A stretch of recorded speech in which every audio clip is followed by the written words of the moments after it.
What's up, everybody? Welcome back to the channel. Now, I got a Piers Morgan debate coming in for you guys. Yes, Piers Morgan is back, so I'm back on top of these. We got Tim Pool coming in, just demolishing everybody in his path.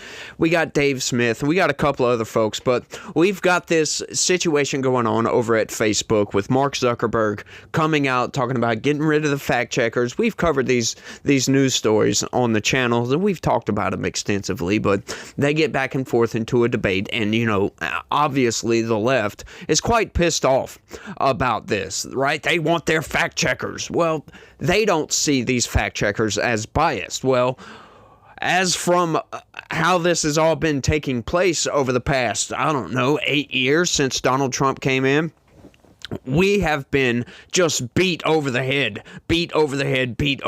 with free speech. We've just been getting outright demolished online. Anytime we say anything out of line with the left, they want to come in and they want to silence everybody. The tolerant left. I can't stand this, by the way.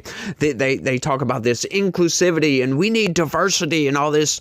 Unless you're white, unless you're American, unless you're a man, you know, we don't want you guys here. We're not that diverse. It's all insanity, right? It's all just hypocrisy, blatant hypocrisy, if you will, right? They just can't stand the fact that we have a voice and that we're being put down and we are the oppressors. Oh, the oppressors are being oppressed.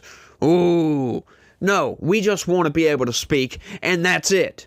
But before we get into the debate, I need you guys to do me a big favor and smash that like button for me. Subscribe if you're new around here. I would greatly appreciate that if you guys could do that, and share this video anywhere and everywhere you can, because that would be the best way you can spread the word about legitical response, because that's what we do around here. We smash logic and politics together, and you get what you got, right? But without any further ado, let's get into it. Check this out, y'all. I mean, look, I was a New York Post columnist at the time that all went down with their exclusive on Hunter Biden's laptop, which turned out to be a completely genuine story and certainly wasn't Russian disinformation. And the way that all played out was quite extraordinary and pretty terrifying to see that the New York Post... Well, although, guys, come on. Look, tech companies make mistakes the way publishing companies make But that wasn't a mistake, Cara, was it? I mean, it wasn't a... Well, you know, no, let me just... Hang on, my point. They actually banned the New York Post X account completely. Yes, they did. If they didn't take down their true story. I mean, that is the most blatant attack on free speech I've ever seen. But it's not free speech. It's not a government institution. Companies do that. Disney didn't put out a movie in China because the Chinese government... It doesn't make it right, though, does it? Of course not, but it's you're equating Facebook. You're equating Facebook or Twitter with the government. It is not a public square. No, I'm not. To be very clear, I certainly was not. Listen, I was not equating Facebook and the FBI, and I think it is reasonable to point out that a lot of these big tech companies were under duress really since Donald Trump won in 2016. All the heads were hauled in front of Congress and threatened up and down if they didn't get this misinformation problem under control. But is the claim here that those intelligence officers made a mistake and really thought this was Russian disinformation? Here's what I'm saying, and then realized it was Hunter Biden's laptop? Our government should be talking. Go ahead. Tim, no, let Cara finish her point, then I'll bring you in, Tim. The government should constantly be talking to lots of companies because there are disinformation campaigns from Iran, Russia. You can't pretend that China's not all up in our grill. You just can't. You just can't. And there should be discussions between government and companies. They're going to occur. By the way, they've been occurring since the beginning of time, way back when, go watch Oppenheimer. There's discussions happening all the time on all levels between companies. The question is, what is pressure and what is important discussions that these companies, because they are at the nexus of all these information systems, should be having? And what are the guardrails against government overreaching? I am all for stopping government overreach. I did a great interview with Edward Snowden about this issue. Perhaps the way he did it wasn't right, but what the government was doing was wrong. They fixed it. There should be guardrails around these things. The question is how it's done. But what happens is there's a fever dream on the left and a fever dream on the right of what's occurring. And it's a little less nefarious. I think that Facebook, unfortunately, occupies a far too important role in news distribution as a kind of a monopoly. And that's the problem we have going forward. It's a private company that's determining what everybody sees. And they're going to not just make mistakes. We're at the behest of Mark Zuckerberg's obviously incompetent ability to decide what's right and wrong. Okay. You see, and this is how they get you right off the bat. Okay, she comes in, she says, don't conflate freedom of speech with the First Amendment. Well, hang on. That's the entire problem here.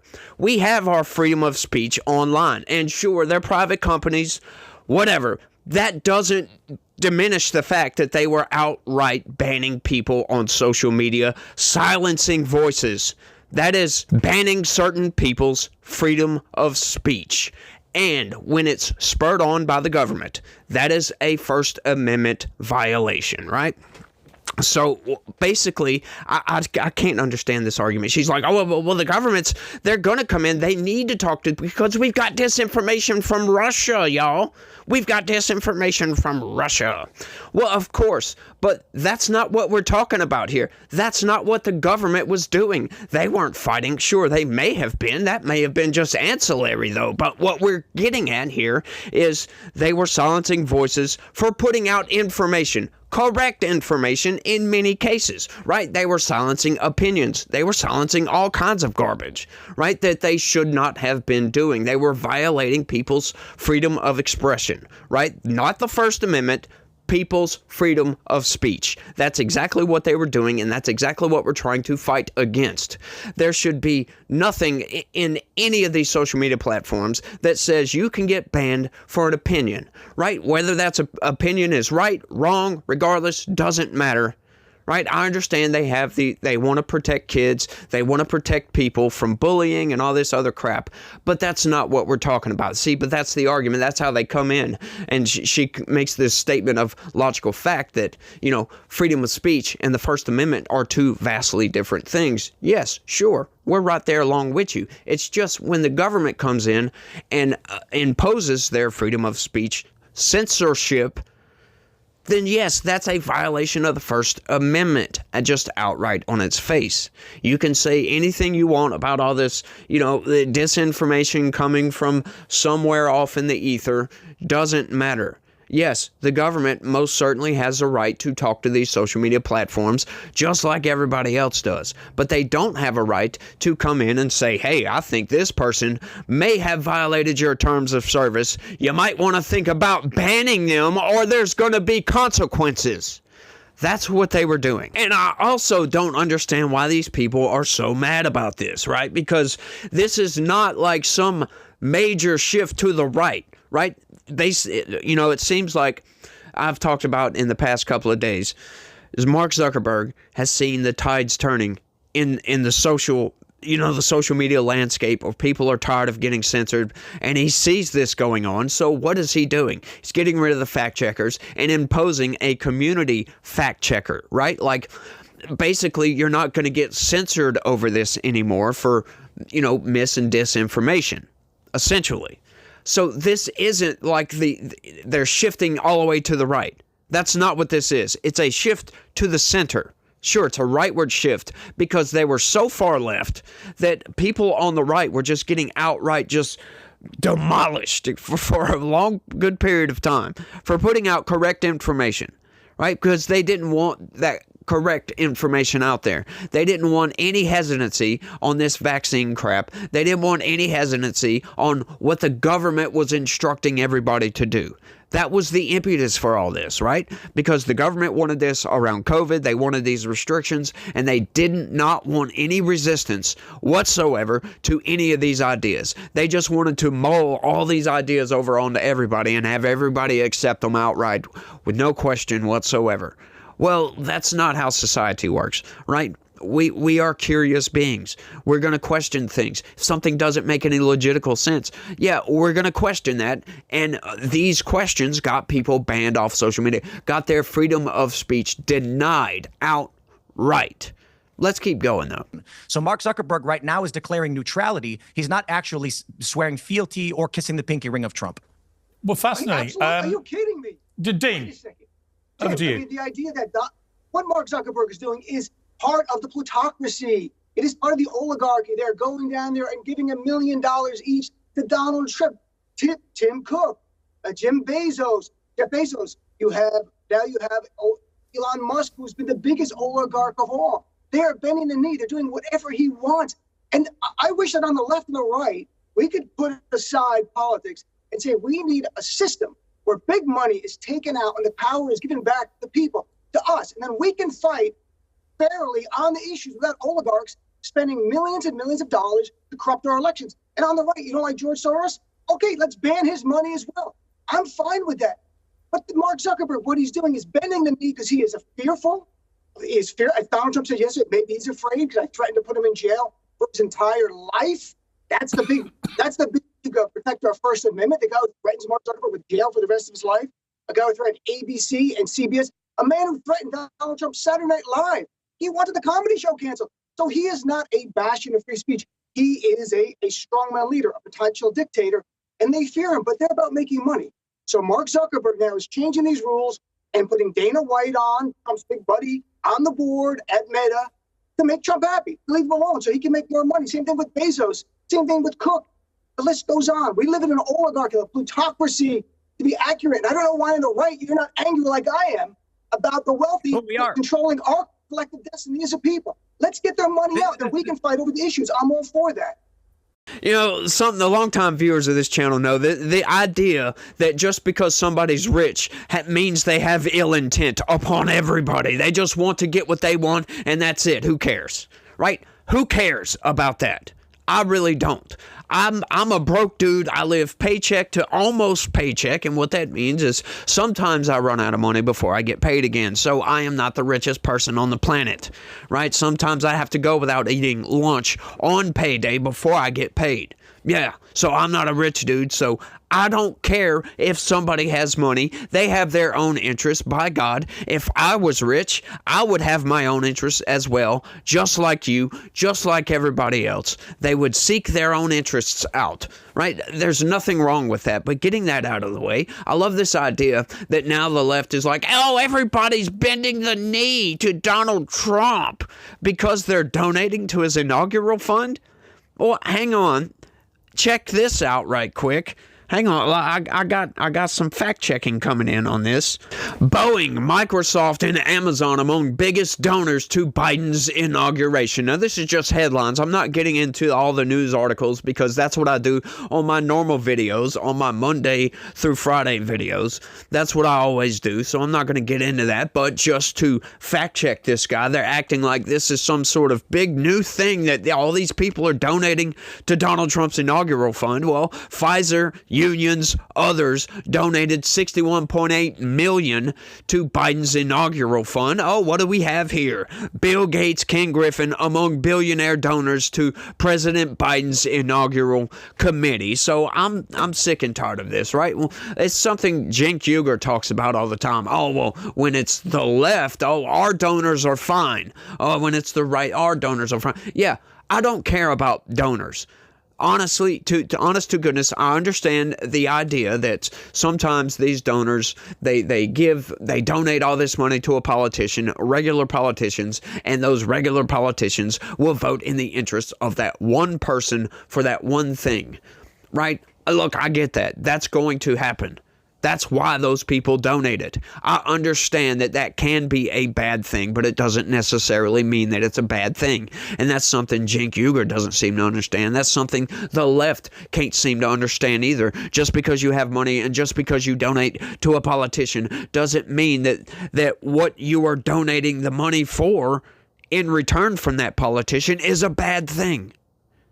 Doesn't mean that all money in politics is bad. I do get it. The lobby interests in this country, right? These people that buy off politicians, that's a bad thing, and we do need to get that money out of politics outright. I'll totally agree with that because these corporate interests, they buy off these politicians, and these politicians will vote against the interests of the American people in the interests of the corporations. That's a bad thing. But that's not completely widespread. That's not 100% of people, individual rich guys donating to politicians. That's not what that's all about. Some people just donate money and don't ask for anything in return. I'm just saying that takes place. So not all of it is a bad thing. Let's keep going. On both sides. Yeah, I would say this, though. In response to that, I would say you can be all about the money, but you can also come from inherently a good place, right, in your heart. And the reason I say that is I look at what he's... Well, let me just present the argument. You can respond. I think that what he's done with Starlink, what he's done with Neuralink, what he's done with Tesla, what he's done with all these things, what really is motivating him? Yes, to make money, but also actually to save the planet, you could argue, from itself. I mean, I sat with him for a couple of hours in the summer listening to him talking about why we have to colonize Mars and humanoid robots sort of thing. And of course, part of it is he's going to make himself even richer. He admitted that. But also, I just got a feeling of a guy who genuinely thinks the planet is eating itself alive and people like him have to save it. Now, you might not agree with it. No, Piers, there's one thing. Let me tell you, I think that's true. He does have those interests. And I've probably done more interviews with him than anyone else, long form. Not anymore. We don't speak.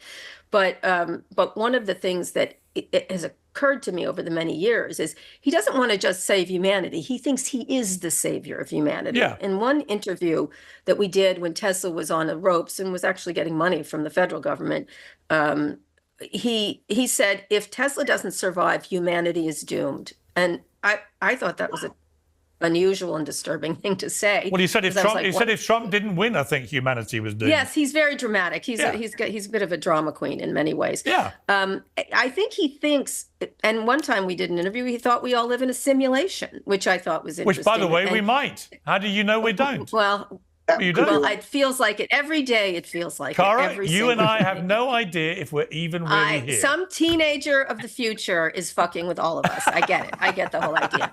And they're just playing a video game now. Now Amazon funds Melania's movie. Now this, you could just see them just doing things like this. All right. I want to bring in Dave because he's been very patient. But let me say, I think he thinks he's ready.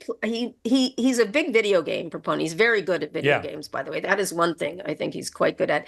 He thinks he's Ready Player One, and the rest of us are NPCs. Is that right? And non-player, whatever characters. We are all NPCs in the world of Elon Musk in his brain in some fashion. So that's in fact, let me get the exact wording of this, because he posted to me yesterday, Piers' brain hasn't received its software update yet. Well, my heart is seething with hate, so that's better. That's better. Yeah. That's all good and that's all fun. But the idea that these people have about Elon Musk is just strange, in my opinion. Right? So what if he thinks he's the savior of humanity? Have you seen what the guy has done for the world, as a matter of fact? He is pushing the limits of technology as far as space travel. That's something I am highly interested in. And he has pushed our technology to get us back to an area where we can go to the moon again, where we can go to Mars. He is pushing for this idea that we need to colonize Mars because, just in case, an asteroid strikes the Earth and wipes out humanity. Now, if he is able to pull this off, which he is on track to do, right? He's getting us there. I don't think we're going to see it in our time. But if he pulls this off, if he is the reason that we actually do colonize Mars, that kind of is the savior of humanity. If an asteroid strikes and kills everybody on Earth, he would be the savior of humanity. Look what this guy's doing for the planet, for crying out loud. He's revolutionized electric cars, the battery technology, and then he open sourced all of his ideas so that all these other car companies could copy his ideas, take that and run with it. And now the electric car industry is flourishing. It's expanding and growing quite rapidly. Not quickly enough for some, but it's still, right, we don't have the infrastructure. And this is something I discuss all the time because of Biden's insane climate agenda over here. He's wanting to get rid of internal combustion engine cars by like 2035 or something like that, right, which is just a ridiculous timeline. You just can't do that. We've built our civilization on internal on the fossil fuel industry. You can't just get rid of it like that. And I don't think it's a good idea to get rid of it at all. we need to reduce our emissions. Sure, I think that, putting all this carbon dioxide and all these toxins into the atmosphere is a very bad thing. But, we got to bring civilization up to scrub here, right? Get them up with everybody else, right? These third world nations need to be brought out of poverty. They need fossil fuels to do that. They need cheap energy to do that, right? The fossil fuels currently is the best way to do this. So that's what I don't understand, why these people go after Elon Musk so badly, or go after all these rich people, right? Like a lot of these people, they donate a lot to charity because they have all this money. Why is that a bad thing? Because these people we need to tax the rich more. Why? Why should they pay more than everybody else? Right? You go look at the statistics as far as how much they pay into taxes. All right? It's been a while since I've touched upon this, but the top 1% pay almost half. It's like 47.6 or something, almost 48% of all taxes. The top 20% pay 90% of taxes. The bottom 40% pay point something percent of taxes. I forget the exact number. Yeah, they almost pay zero taxes. So how is this fair?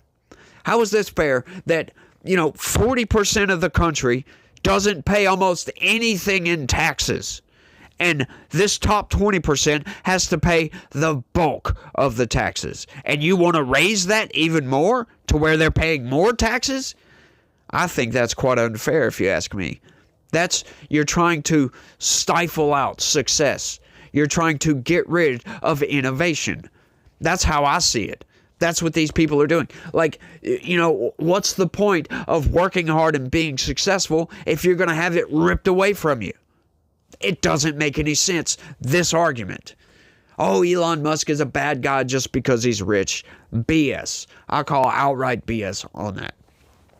That just really, really blows my mind. I've never bought into that argument at all, because it doesn't make any sense. It's unfair because somebody's rich, right? Like Elon Musk is one of these people that he came from nothing, essentially, and built his way up to the richest man in the freaking world. I'm sorry. That is a success story. That is the American dream incarnate right there. Why would you want to take that away from that man? I don't get that. Sure, he doesn't need to have that much money, and that's part of the argument, right? They don't need to have this much money. Where would we be without successful people if we disincentivized success, for crying out loud? That's essentially where that road leads, right? It's a slippery slope. It's a slippery slope in all directions. There's a lot of things it's like an omnidirectional slippery slope, if you will. Because you start going down this, then you make all these rich people even richer, and, they get greedy, and, we go off in a bad direction. But then you go the other direction. It's a slippery slope the other way. You disincentivize success, and you make our society, as far as advancing in technological advancement, if you will, you make that extinct, essentially.